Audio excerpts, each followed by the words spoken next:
kita di antara ibadah adalah selektif dalam mencari teman. Selektif dalam mencari teman. Ini ibadah. Kata Rasulullah SAW, "Al-mar'u ala dini khalilihi, falyanzur ahadukum man yukhalil." Ya, bahwasanya seorang berdasarkan agama sahabat dekatnya, maka hendaknya salah seorang dari kalian menyelektif, memilah-milih siapa yang akan dijadikan teman dekatnya. Adapun teman umum biasa aja, kita ketemu siapa saja. Kita ketemu orang ramah kepada pelaku maksiat, kepada pelaku bid'ah, kepada siapapun kita ramah. Ya. Apalagi kalau kita mau jualan ya harus ramah sama siapa saja.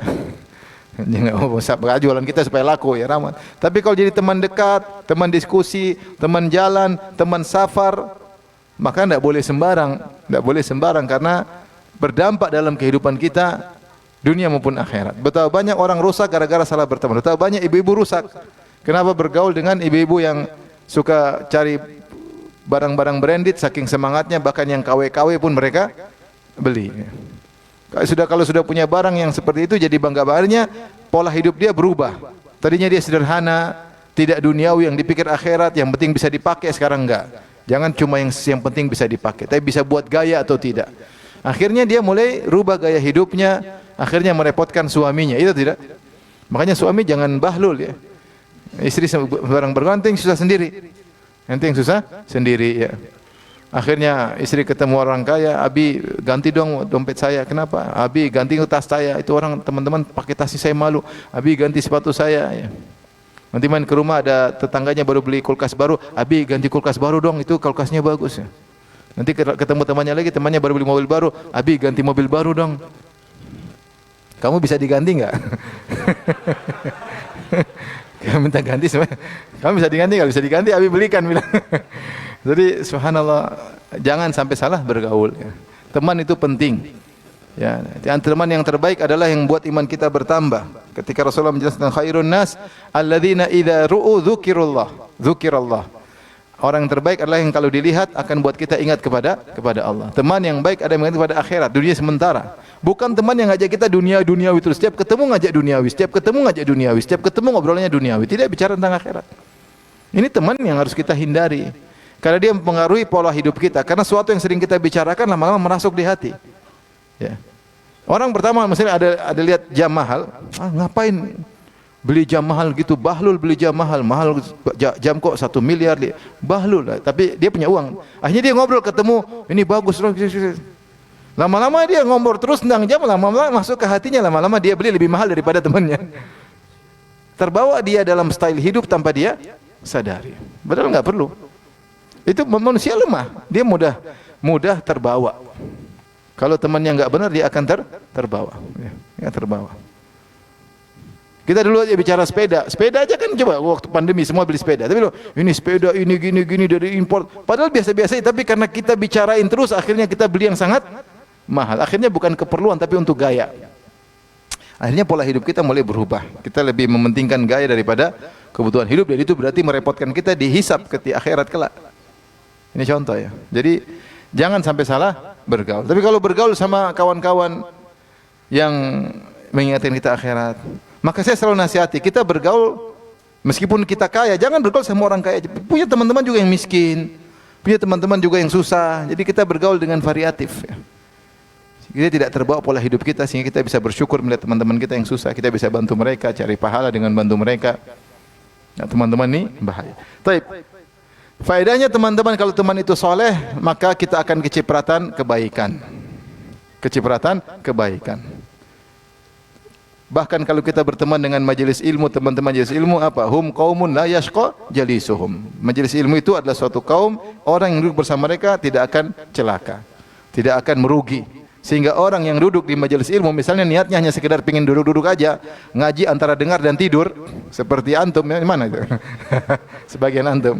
Ngaji pun hanya antara dengar, dia tetap dapat pahala, dapat keberkahan apa? Majelis. Dan sebagian orang mungkin dia ikut kajian, dia enggak paham ini ustaz ngomong apa sih? Haddatsani. Apa enggak usah, tapi itu duduk aja, yang penting majelis ilmu. Dapat pahala enggak? Dapat. Dapat ya. Sampai ada seorang syekh negur orang lain. Ketika ada yang hadir kemudian tidak nyatat. Kamu kenapa enggak nyatat? Kamu ngapain di sini enggak nyatat? Kata dia, saya di sini untuk dapat pahala. Rasulullah bersabda, hum qaumun la yashqa jalisuhum. Mereka adalah para penuntut ilmu atau penjelas ilmu adalah kaum yang orang duduk sama mereka tidak akan rugi. Akhirnya syekh tersebut terdiam, dia diajarin sama orang yang malas. Ternyata orang malas juga punya dalil ya. Tapi antum maksudnya tentu yang terbaik sambil belajar serius. Tapi taruhlah ini maksudnya dalil tentang kecipratan kebaikan, kecipratan kebaikan. Sampai sebagian ulama berpendapat mengenai sholat jamaah. Sholat jamaah disebut dalam buku-buku seperti disebut oleh Ibnul Mulaqqin dalam Syarah Umdatul Ahkam, bahwasanya kalau jamaah sholat banyak akan jadi keberkahan sehingga orang sholatnya mudah diterima. Karena ini jamaah berkah, semakin banyak jamaah semakin diberkahi oleh Allah. Kata Rasulullah SAW, salatu salasa khairum min salat isnin. Salatnya 3 orang lebih dari 2 orang, 5 orang lebih dari 3 orang. Semakin banyak semakin berkah. Nah, kalau kita masuk dalam ruangan yang banyak, kemungkinan salat kita diterima semakin besar karena ada keberkahan apa? Kebersamaan orang-orang saleh. Lihatlah bagaimana jangan ke manusia, anjing yang bersahabat dengan orang-orang saleh pun kecipratan kebaikan. Allah sebutkan Ashabul Kahfi punya anjing. Dan anjing tersebut disebut-sebut oleh Allah dalam Al-Qur'an berulang-ulang, ya. Wa kalbuhum basitun dhira'ihi bil wasit, sementara anjing mereka di depan goa ya. Allah juga mengatakan sayaquluna thalathatur rabi'uhum kalbuhum. Ada yang mengatakan jumlah mereka 3 yang keempat anjingnya. Wa yaquluna khamsatun sadisuhum kalbuhum. Ada yang bilang mereka jumlahnya 5 yang keenam adalah anjingnya. Rajman bil ghaib. Wa yaquluna hanya menduga-duga. Wa yaquluna sab'atun wa thaminuhum kalbuhum.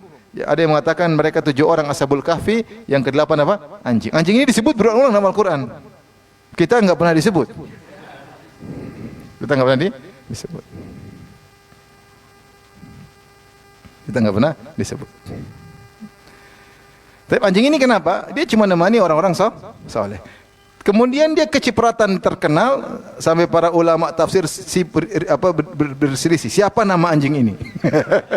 Ini di antara tafsir yang tidak perlu. Tapi maksudnya dalam buku tafsir ada membahas anjing ini siapa namanya. Apakah ikut masuk surga atau tidak? Maksudnya saking dia kecipratan apa? Teman orang saleh. Di antaranya ketika orang-orang saleh tersebut mendapatkan karamah, dia juga dapat. Ketika mereka tidur 309 tahun mereka bangun, akhirnya kita tidur berapa tahun sih? Ada yang bilang 1 hari, ada yang bilang setengah hari. Enggak ada yang menduga kalau mereka tidur 309 tahun. Dan mereka normal-normal saja, bukan kukunya jadi panjang. Kalau kukunya jadi panjang semeter, ini sudah lama ini. Tapi mereka bangun normal aja. Anjing mereka normal enggak kira-kira? Normal. Kalau anjingnya sudah jadi tulang belulang, berarti sudah. Tapi mereka enggak tahu karena anjing mereka juga kecipratan apa? Karomah. Ini contoh bahwasanya orang kalau berdoa soleh kecipratan karomah. Contoh lagi seperti kisah, anda bayangkan kisah 3 orang yang ketika masuk ke goa, ketika hujan, kemudian mereka masuk, tahu ada batu yang jatuh nutupin goa tersebut. Akhirnya mereka kita tidak akan selamat kecuali masing-masing berdoa dengan doa yang dia andalkan. Maka satu berdoa, ya Allah, saya punya 2 orang tua sudah syaikhani kabirain, sudah sangat tua, dan saya tidak memberikan susu kepada anak-anakku dan istriku kecuali saya berikan susu kepada orang tuaku dulu pagi dan sore. Suatu hari aku pulang terlambat sore hari, orang tuaku sudah tidur kemalaman, saya kemalaman, sudah tidur, akhirnya saya bawa susu. Saya membangunkan mereka, khawatir mereka sedang tidur, maka saya menunggu mereka kapan mereka terjaga di malam hari saya kasih susu. Saya khawatir mereka bangun saya tidak siap sehingga mereka tidak minum susu. Sementara wasibyan yataghadhaun, anak-anak pada nangis saya tidak kasih karena kebiasaan saya kasih kedua orang tua. Ternyata Allah takdirkan kedua orang tuanya bangun pagi hari. Jadi nongkrong situ nungguin orang tuanya. Allah uji dia. Ternyata dia kuat sampai pagi hari. Kemudian berkata, Allahumma in kuntu fa'altu dzalik ibtigha wajhik fafruj anna ma nahnu fih. Ya Allah, jika aku melakukannya karena ikhlas mencari wajahmu, bukalah pintu goa. Ini pun dia amal soleh, dia pun tidak pede. Dia masih mengatakan, ya Allah, kalau memang ikhlas. Dia tidak bilang saya pasti ikhlas. Padahal dia tidak bikin status. Dia cuma bikin status kepada Allah, ya Allah, kalau memang saya ikhlas bukalah. Maka dibuka sedikitnya, belum bisa keluar. Orang kedua, ya Allah, dulu ada akhwat, ada cewek, saya paling cinta sama dia, sepupuku. Tidak ada lelaki suka sama perempuan seperti cintaku kepadanya. Aku adalah bucin, budak cinta. Sampai aku rayu-rayu dia enggak mau, sampai suatu hari dia datang sendiri. Saya sudah kejar bertahun-tahun dia enggak mau, sampai dia datang sendiri, ternyata dia butuh duit. Maka saya carikan dia emas 100 dinar. Dalam riwayat 120 dinar. 1 dinar 4/4 gram emas, kalau 120 dinar kira-kira setengah kilo. Saya kasih setengah kilogram emas dengan syarat dia menyerahkan harga dirinya. Akhirnya karena dia butuh, dia terpaksa. Akhirnya ketika saya sudah duduk, sebagaimana seorang suami duduk kepada istrinya, ketika saya melakukan, tiba-tiba dia berkata, "Ya Abdullah ittaqillah." Wahai fulan, bertakwalah kepada Allah, tafudhal khatam illa bihaqqi. Jangan kau merusak harga diri seorang wanita kecuali dengan haknya. Maka saya pun kaget, saya tinggalkan dia dengan emas tersebut. Dan ini menakjubkan. Kenapa menakjubkan? Karena laki-laki kalau sudah berhasrat, otaknya udah enggak jalan. Kalau masih pandangan pertama masih bisa, langsung astagfirullah. Tapi kalau dia melihat melotot, syahwat sudah bergejolak, biasanya dia enggak bisa apa-apa lagi. Tapi laki-laki luar biasa. Dia sudah duduk sebagaimana layaknya seorang suami di hadapan apa? Istrinya. Hasratnya sudah bergejolak, tiba-tiba dia mendengar ittaqillah, buyar semuanya. Gagal, bangkrut, tinggalin semua. Dia bilang, Allahumma, kalau saya lakukan ini karena engkau, bukalah pintu goa. Akhirnya terbuka lagi, tapi belum bisa keluar. Bisa lihat cahaya, sudah bisa menghirup udara, tapi belum bisa keluar. Allah sengaja. Sampai orang ketiga, kemudian berdoa, ya Allah, saya dulu punya anak buah indeli ujara, saya punya pegawai-pegawai. Saya sudah kasih semua gajinya, kecuali satu. Saya kasih, dia bilang nanti aja. Terus dia pergi. Dia pergi, kemudian saya punya niat untuk ngelola gaji. Gajinya cuma salah satu asa, cuma sekitar 9 kilo. 9 kilo benih, kemudian saya pun niat untuk ngelola, saya kelola, saya tanam, tumbuh, sampai akhirnya hasilnya banyak, jadi banyak kambing, banyak sapi, banyak onta. Setelah bertahun-tahun dia datang, dan saya sudah niatkan ngelola itu untuk apa? Untuk dia. Maka dia datang, dia kata, ya bos, ya Abdullah, atini haqqi, bos, mana gajiku? Aku berkata, itu semua yang kau lihat. Kambing-kambing, sapi-sapi, onta-onta adalah milikmu. Kata dia, la tastahzi bi, jangan kau ejek saya. Saya tahu gaji saya cuma 9 kilo. Kata itu milikmu semua. Benar? Benar. Maka dia ambil seluruhnya. Kambing dia bawa semua, onta dia bawa semua, sapi dia bawa semua. Dia tidak meninggalkan bagi satu ekor saja sebagai tanda terima kasih, enggak ada. Mungkin kalau kita, saya cuma bercanda, enak aja, sini. Tetapi dia tahu, Allah tahu isi hati. Ya Allah, kalau aku melakukannya karena engkau, bukalah pintu gua terbuka. Saya tanya, ini 3 orang soleh semua enggak? Kalau ternyata satu bermasalah, keluar enggak? Makanya kalau bergaul salah jalan sama, ya Allah udah kebuka, gara-gara kamu enggak kebuka. Ada satu bikin masalah di situ, enggak bisa keluar dari goa. Makanya kita bergaul dengan jangan sembarang bergaul. Belum manfaat di akhirat kelak. Bosnya, fama lana min syafi'in wala sadiqin hamim. Orang-orang di neraka bilang tidak ada pemberi syafaat bagi kami, malaikat tidak beri syafaat, dan tidak ada teman yang baik, tidak bisa beri syafaat. Kata sebagian salaf, berarti teman baik bisa beri apa? Syafaat. Dan datang dalam hadis, ketika orang-orang soleh sudah melewati sirat dan mereka sudah masuk surga, maka mereka meminta kepada Allah yang permintaan yang berat. Kata Rasulullah, tidaklah saudara-saudara kalian minta kepada Allah lebih berat daripada permintaan salah seorang diri kalian di dunia minta haknya di depan hakim. Kalau 2 orang bertikai, kemudian haknya diambil sama yang lain, maka dia ke hakim, dia bilang ini milik saya, dia minta datangkan saksi. Dia semangat. Kata Nabi, ini kurang semangat. Lebih semangat lagi orang-orang yang sudah masuk surga minta kepada Allah agar diizinkan beri syafaat kepada teman-temannya yang di neraka jahanam. Maka orang-orang soleh tersebut berkata, ya Rabbana ikhwanuna, ya Allah, teman-teman kami di neraka. Kanu yusalluna ma'ana, dulu sempat solat sama kami. Mereka solat tapi masuk neraka. Ada orang solat masuk neraka enggak?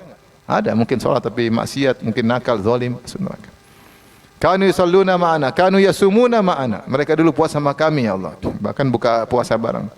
Kanu yahujjuna ma'ana, bahkan dulu haji sama kami, satu travel, ya Allah. Entah visanya benar atau enggak. Tapi kami dulu satu travel. Dalam riwayat, kanu yujahiduna ma'ana, dulu berjihad sama kami. Mereka ini mereka. Berilah izin kami untuk syafaat. Kata Allah berkata, akhriju man araftum, keluarkan orang yang kalian kenal. Maka diberi syafaat, dikeluarin dari neraka jahanam. Maksud saya, teman baik itu penting. Kita beribadah dengan memilah-milih temannya. Yang mungkin kita untuk berteman dengannya. Kadang tidak bisa berteman karena suatu dan lain hal. Tapi seorang berusaha mencari teman yang baik. Terus, la tu'dhi insanan akhusul jara, jangan ganggu seorang pun, terutama tetangga. Di antara sempurnanya seorang iman seorang mukmin atau Islam seorang muslim adalah tidak mengganggu siapapun. Al-muslim man salimal muslimuna min lisanihi wa yadihi. Seorang muslim yang sejati, yang sungguhnya, yang sempurna adalah kaum muslimin yang lain tidak terganggu dengan lisannya maupun tangannya. Berusaha tangan kita tidak mengganggu, berusaha lisan kita tidak mengganggu, berusaha tidak mengganggu siapapun. Jangan ganggu istri kita, jangan ganggu orang tua kita, jangan nyakiti kakak kita, jangan nyakiti adik kita, jangan nyakiti hati pembantu, jangan nyakiti hati supir, jangan nyakiti pegawai kita, siapapun berusaha jangan nyakiti. Kalau tegur, tegur yang baik. Berusaha jangan menyakiti siapapun, itu kesempurnaan Islam. Ya. Berusaha, saya katakan tadi, berusaha di dunia ini kita tidak punya masalah sama orang. Kalaupun kita punya masalah, yakinlah bahwasanya kita yang dizalimi. Ya. Kita yakinlah kita yang dizalimi. Saya kagum dengan seorang tarbawi yang menasihati seorang ayah hendaknya bilang kepada anaknya kalau mau tidur, ya bunayya nam mazluman la zaliman. Wahai putraku, tidurlah dalam kondisi terzalim, jangan sampai kau zalim. Kalau kau zalim jangan tidur. Kalau kau mau tidur ingat, meskipun dia masih kecil sehingga terngiang-ngiang dalam benaknya, nam mazluman la zaliman, tidurlah dalam kondisi terzalimi bukan menzalimi, sehingga dia selalu ingat kalau dia besar dia mau zalim dia ingat, waduh, ayah pesan jangan sampai tidur dalam kondisi zalim. Gimana kau tidur nyenyak sementara kau zalimi orang? Ya. Maka dalam hidup ini kita ada hak dan kewajiban. Setiap kita pasti punya hak dan kewajiban. Kita terhadap istri kita ada hak dan kewajiban. Kita sama orang tua kita ada hak dan kewajiban. Kita sama tetangga ada hak dan kewajiban. Kita sama pegawai ada hak dan kewajiban. Sama siapapun ada hak dan kewajiban. Pastikan ketika kita meninggal seluruh hak orang sudah kita kasih. Adapun hak kita enggak dikasih, enggak ada masalah. Lebih baik kita ambil di akhirat daripada di dunia. Tapi jangan sampai kau meninggal ada hak orang kau tahan meskipun 1 rupiah. Jangan sampai kau meninggal ada hak orang yang kau tahan. Jangan sampai. Ketika Ibnu Umar ditanya oleh seorang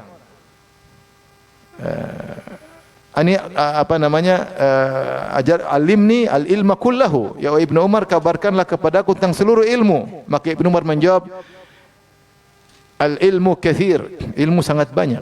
Walakin in istata'ta alla talqallah, tapi kalau kau mampu bertemu Allah dalam kondisi khafifaz zahar, khamisal batan, kafal lisan. Tapi kalau kau mau bertemu Allah dalam kondisi punggung ringan, perut kosong, lisan terjaga dan tidak keluar dari jamaah kaum muslimin, faf'al, maka lakukanlah. Ibnu Umar menjelaskan kesimpulan kehidupan, kalau kau mati jangan sampai memikul hak orang. Jangan sampai memikul hak orang. Itu karena itu akan jadi beban bagimu di akhirat. Dan kalau kau mati jangan sampai hendaknya perutmu kosong, itu kosong dari makan yang haram. Jangan sampai kau makan mengambil hak orang lain. Dan kau meninggal, jaga lisanmu, jangan sampai kau menyakiti orang dengan lisan. Maka seorang berusaha tidak menyakiti siapa. Sebelum dia berkata dia mikir dulu ini menyakiti atau enggak. Kalau menyakiti jangan ucapkan, karena urusannya di akhirat. Urusannya di akhirat. Maka berusaha tidak menyakiti siapapun. Saya nasihati kepada para suami kalau ngomong sama istri mikir dulu, ditimbang-timbang ini menyenangkan istri atau tidak. Sekarang kita menyakiti istri kita tidak peduli. Ada kata-kata merendahkan. Padahal orang yang paling harus kita sayangi adalah istri kita daripada orang lain. Orang yang harus kita kasih udzur adalah istri kita daripada orang lain. Orang yang paling mudah kita maafkan istri kita daripada orang lain. Orang yang paling kita baikin, untuk kita senyumin, untuk kita candain, paling utama istri kita daripada orang lain. Karena Rasulullah mengatakan khairukum li ahlihi, sebaik-baik kalian yang terbaik bagi istrinya. Cari pahala dengan menjadi terbaik bagi istri. Jangan sampai kita bicara seenaknya menyakiti hati istri, tidak. WA seenaknya menyakiti hati istri. Mentang-mentang istri sudah mau kadaluarsa.